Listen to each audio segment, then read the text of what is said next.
아니라 아버지 뜻대로 되기를 원합니다. 그렇게 이제 기도하시고 내려오시니까 유다하고 사람들이 이제 잡으러 왔습니다. 네, 조금도 저항하지 않으시고 그냥 순순히 이렇게 끌려 가셨습니다. 잡히는 과정에서 베드로가 말고의 귀를 칼로 탁 쳐서 이제 잘랐습니다. 그때 칼을 칼집에 꽂으라. 이것까지 참으라. 아버지께서 주신 잔 내가 마시지 않겠느냐. 내가 아버지께 구해서 지금 12군단 더 되는 천사 보내게 할 수 없는 줄 아느냐. 그리고는 말고의 귀를 이렇게 고쳐주셨습니다. 예수님 맘만 먹으면은 그 사람들은 뭐 상대도 안 되죠. 다 제압할 수 있습니다. 그런데 그렇게 안 하셨습니다. 잡히시면 십자가에 달려 죽으시는 줄 아시면서도 순순히 잡히셨습니다. 왜? 이것이 아버지의 뜻이기 때문에. 아버지께서 주신 잔을 내가 마시겠다는 거죠. 십자가 사명의 길을 걸어가겠다. 하나님 말씀 내가 순종하겠다. 의지입니다. 의지. 그렇게 하시겠다. 이것이 우리가 살아가야 될 삶의 모습입니다. 내 힘으로가 아니라 내 뜻으로가 아니라 하나님 말씀으로 하나님 뜻대로 내가 살아가겠다. 이게 우리가 살아가야 될 삶의 모습이라는 거죠.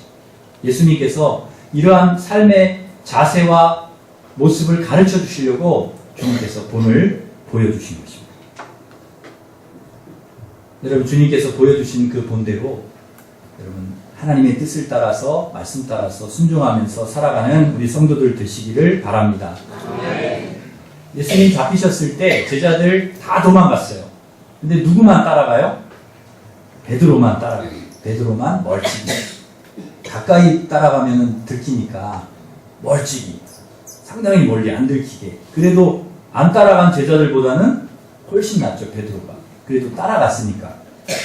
가서 대제사장 뜰 불 피워놓는데 앉아가지고 사람들하고 거기 사람들 많으니까 안 들키겠지. 그리고 거기에 이렇게 몰래 이렇게 숨어가지고 앉아있는데 누가 알아본 거예요. 여자 종 하나가 그 불이 이렇게 얼굴에, 베드로 얼굴에 이렇게 비치니까, 당신, 그 제자 아니냐고, 예수님과 함께 있었지? 그러니까, 베드로가 얼마나 놀라는지요. 숨어 몰래 이렇게 있는데, 아는 체 하니까. 이 여자가 눈치가 없어도 보통 없는 여자가 아니에요. 거기서 알아도 모른 체를 해야지. 그 사람들 많은데 왜 아는 체를 해가지고요. 가뜩이나 사람들 들키지 않으려고 멀찍이 이렇게 와가지고 몰래 거기 이렇게 숨어서 앉아있는데 그걸 알아본 거예요. 얼마나 당황하는지. 예수님께서 기적을 행하시고 인기가 높으셨을 때야 사람들이 베드로에게 아는 척을 하면 기분이 좋았습니다. 내가 제자야, 내가. 내가 제자, 그냥 제자도 아니고 나는 수제자야, 넘버원. 나 좀 알아봐줘. 내가 그런 사람이야. 하고 목에 힘도 주고 알아봐주면 좋아했겠지만 지금은 그런 상황이 아니라는 거예요. 잘못하면 예수님하고 같이 죽을 수 있어요. 못 알아보는 게 좋아요. 근데 알아보니까 어떻게 해요? 부인하는 거죠. 나 이 사람 모른다고. 그래서 위기를 잘 넘기는 것 같아요. 그런데 또 한 사람이 거기 있다가 알아보는 거예요. 너 그 한패 맞잖아. 그러니까 또 딱 잡아대는 거죠. 아니라고. 1시간쯤 지났을까 아주 완전히 눈치 없는 한 남자가 당신도 그와 함께 있었지 않냐고 그렇게 얘기를 하니까 이번에는 이 베드로가 저주하고 맹세를 하면서 부인을 합니다. 그때 바로 닭이 울어요. 꼭 끼요. 닭이 울어요. 꼭 끼요. 여러분, 기가 막힌 타이밍 아닙니까? 닭이 딱 3번 부인했을 때 딱 예수님께서 그 얘기를 하셨거든요. 네가 닭 울기 전에 3번 나를 부인하리라. 그 얘기를 하셨는데 정말 그렇게 된 거예요. 그 말씀이 생각나서 베드로가 예수님 눈과 딱 마주치니까 너무 마음이 아픈 거예요. 밖에 나가서 대성통곡하며 웁니다. 내가 예수님 부인하다. 물론 베드로가 예수님 3번 부인한 것은 분명 잘못한 거예요. 베드로의 일생에 씻을 수 없는 그런 오점입니다. 그러나 생각해보면 예수님 잡혀가시는 대제사장 뜰 안까지 따라 들어왔다는 거 대단한 용기지요. 제자들 다 도망쳤는데 그래도 멀찍이지만 베드로는 따라왔잖아요. 그만큼 이 베드로는 예수님에 대한 사랑, 예수님에 대한 애착이 큰 제자입니다. 자신이 예수님을 지키고 싶지만 그럴 만한 힘이 없어요. 예수님을 지키고 싶지만 그럴 수 없지만 어떻게 되는지, 예수님이 어떻게 되는지 보고 싶은 거죠. 그래서 따라간 거예요. 들키지 않았으면 좋겠지만 들키는 바람에 예수님 3번이나 부인하는 아주 못된 제자로 낙인 찍혀버렸지만 그래도 베드로는 아주 훌륭한 그런 제자입니다. 베드로가 누굽니까? 예수님, 내가 너 사람 낚는 어부가 되게 할 거야. 그러니까 두 말도 안 하고 따라갔습니다. 예수님 따라갔습니다. 주님, 나 물 위로 걷게 해주십시오. 걸어와. 그랬을 때 물 위로 걸은 사람이 베드로입니다. 사람들이 나를 누구라 하느냐? 주는 그리스도시. 너희는 나를 누구라 하느냐? 주는 그리스도시요 살아계신 하나님의 아들이십니다. 이렇게 고백했던 제자입니다. 다 주를 부인할지라도 내가 주와 함께 죽을지언정 주님을 부인하지 않겠습니다. 맹세했던 사람. 예수님 말씀에 순종해서 깊은 곳에 가서 그물을 내려 고기를 잡은 사람. 수많은 기적 능력, 가장 가까이에서, 예수님 가까이에서 보았던 사람. 주님과 3년 동안이나 동고동락했던, 누구보다 주님을 사랑했던 사람, 바로 베드로입니다. 그랬던 베드로가 3번이나 예수님을 모른다고 부인했으니 그 충격이 얼마나 컸겠습니까? 다른 사람들은 2번째고 자기가 자기에 대해서 실망스러웠겠잖아요. 얼마나 실망스럽고 상실감, 죄책감 얼마나 컸겠습니까? 만약에 누가 베드로에게 당신 인생에 있어서 지우고 싶은 기억이 있다면 언제냐 묻는다면 아마 지금이라고 얘기할 겁니다. 이때 예수님 3번 부인했을 때 이거 좀 지워달라고. 정말 생각하고 싶지 않은 그런 기억입니다. 여러분 누구나 그런데 이런 기억이 있습니다. 베드로만 있는 게 아니라는 거고. 우리는 오늘 이 말씀을 통해서 위안을 받습니다. 아이고 그렇게 위대한 베드로도 예수님 3번이나 부인했는데 적어도 우리는 그렇게까지 부인을 하지는 않았잖아요. 그러면 우리가 베드로보다 나은가? 그렇지 않다는 거예요. 우리가 베드로보다 나은 것이 없습니다. 공개적으로 주님을 부인하지는 않았을 뿐이지 우리는 삶 속에서 수도 없이 주님을 부인하면서 살아왔습니다. 주님 없는 것처럼 살아왔습니다. 근데 적어도 베드로는 자신이 주님을 부인했다는 죄책감, 자책감을 가지고 통곡하고 회개했습니다. 그러나 회개조차 하지 않고 죄책감이나 자책감도 없이 아주 태연하게 살아가는 우리 그리스도인들 얼마나 많이 있습니까? 주님을 부인하는 것이 당연한 것처럼 살아가는 사람들이 얼마나 많냐는 거죠. 적어도 우리는 그래서는 안 됩니다. 우리는 베드로를 보면서 언제든지 우리도 실패할 수 있고 넘어질 수 있는 사람이라는 것을 기억해야 합니다. 여러분 제자들 한번 보십시오. 다 넘어지지 않습니까? 유다도 그렇고 베드로도 그렇고 제자들 다 도망가고요. 우리는 어떻겠어요? 제자들도 그런데 언제든지 우리도 넘어질 수 있고 쓰러질 수 있고 실패할 수 있다는 거예요. 그래서 우리는 조심해야 됩니다. 절대로 자신하거나 자만하거나 마음을 놓거나 방심해서는 안 된다는 거예요.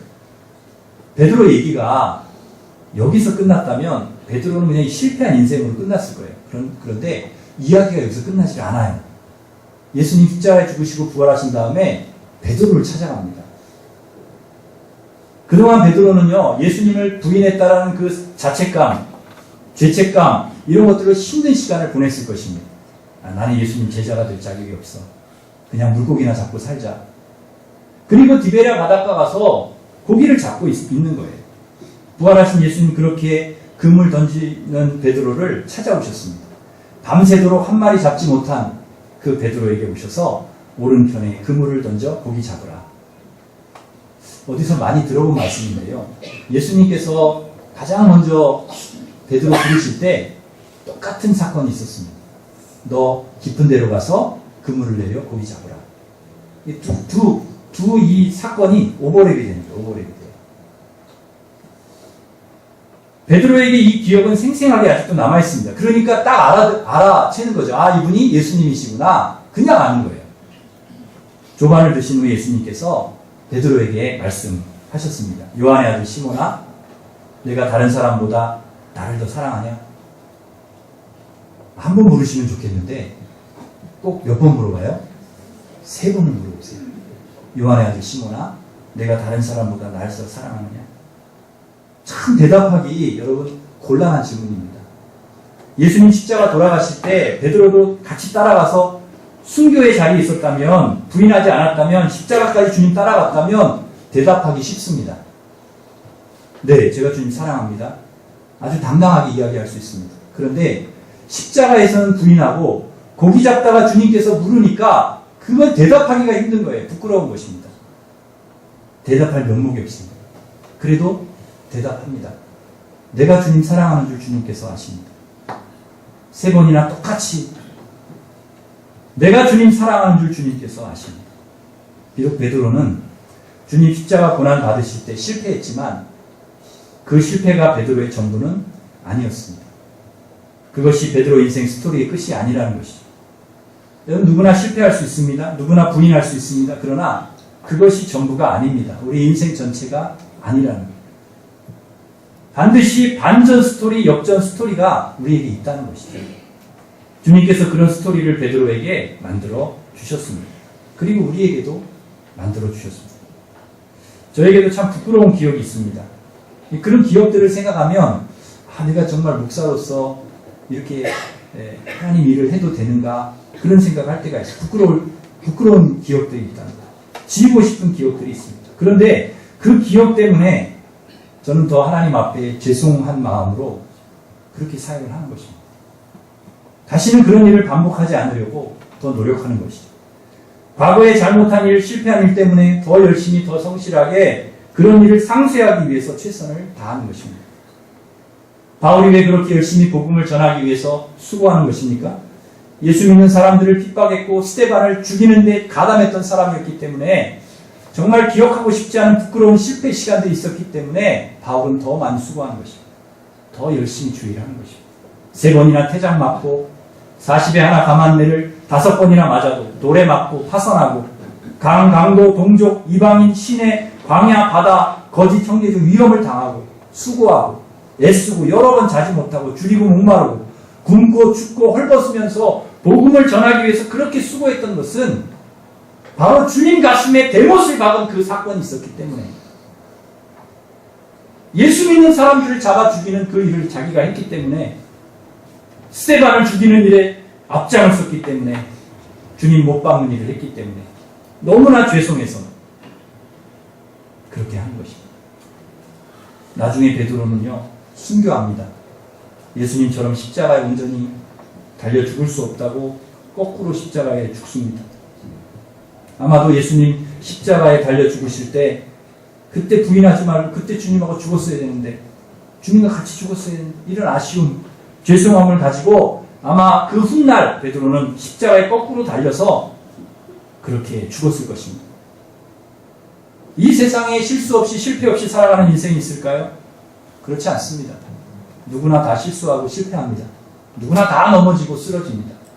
그러나 중요한 것은 넘어졌다고 쓰러졌다고 해서 낙심하고 절망하고 포기하고 그 자리에 주저앉아 있는 것, 그래서는 안 된다는 것이죠. 넘어진 자리, 쓰러진 자리에서 다시 일어나서 믿음의 길을 걸어가야 된다는 거예요. 베드로의 위대함이 어디에 있습니까? 그가 위대한 것이 실수하지 않고 실패하지 않고 한 번도 잘못도 안 하고 죄도 없고 완벽하게 제자로서의 역할을 다했기 때문에 그가 위대한 것이냐? 그렇지 않습니다. 그는 실패하는 사람이었고 수도 없이 넘어지고 너무나도 우리와 똑같은 사람이고 너무나 우리와 닮은 사람, 실수와 실패가 많은 사람이었지만 자신의 잘못과 실수를 철저히 회개하고 다시 그 넘어진 자리에서 일어나서 정말 제자다운 모습으로 죄송한 마음 가지고 끝까지 사명을 감당했기 때문에 베드로는 위대한 사람이었습니다. 그가 왜 그렇게 실패의 자리에서 위대한 인생 스토리를 만들어갈 수 있었습니까? 왜 그의 인생을 반전 인생, 역전 인생으로 만들었습니까? 주님께서 그와 함께 하시고 그를 찾아가 주시고 그를 만나 주셨기 때문에. 주님은 우리를 그냥 실패의 자리에 주저앉게 놔두시는 분이 아닙니다. 물고기 잡으며 그냥 살도록 그냥 놔두시지 않습니다. 넘어진 대로 그냥 있으라고 놔두시는 분이 아닙니다. 반드시 일으켜 세우시고 회복시키시는 분이 우리 주님이신 줄 믿습니다. 그래서 사람을 낚는 어부가 되게 하시고 제자로 살게 하십니다. 주님께서 왜 십자가를 지셨습니까? 왜 고난의 길을 가셨습니까? 죄로 인해서 실패한 우리 인생을 다시 일으켜 세우시려고, 구원하시려고, 잃어버린 하나님의 형상을 회복하고 거룩한 하나님의 백성으로 사명 감당하며 살게 하시려고, 그것 때문에 주님께서 십자가에 달려 죽으신 것입니다. 우리에게 생명을 주시려고, 더 풍성한 생명을 얻게 하시려고, 반드시 역전 인생, 반전 인생, 그 드라마를 쓰게 하시려고 주님께서 십자가에 죽으신 것입니다. 그러므로 사랑하는 성도 여러분, 우리의 스토리는, 이제부터 우리가 써내려갈 스토리는 십자가에서부터 다시 시작되어야 합니다. 예수 그리스도의 십자가에서 다시 시작해서 비록 과거의 아픈, 실패한 시간과 기억이 있더라도 십자가 보혈로 은혜로 씻어내고 죄송한 마음 가지고 더 풍성하고 아름답고 거룩한 베드로와 같은, 바울과 같은 반전 역전 스토리를 다시 써내려가는 사랑하는 우리 모든 성도들 되시기를 주님의 이름으로 축원합니다. 기도하겠습니다. 하나님 아버지, 우리 인생을 십자가에서 다시 시작할 수 있게 도와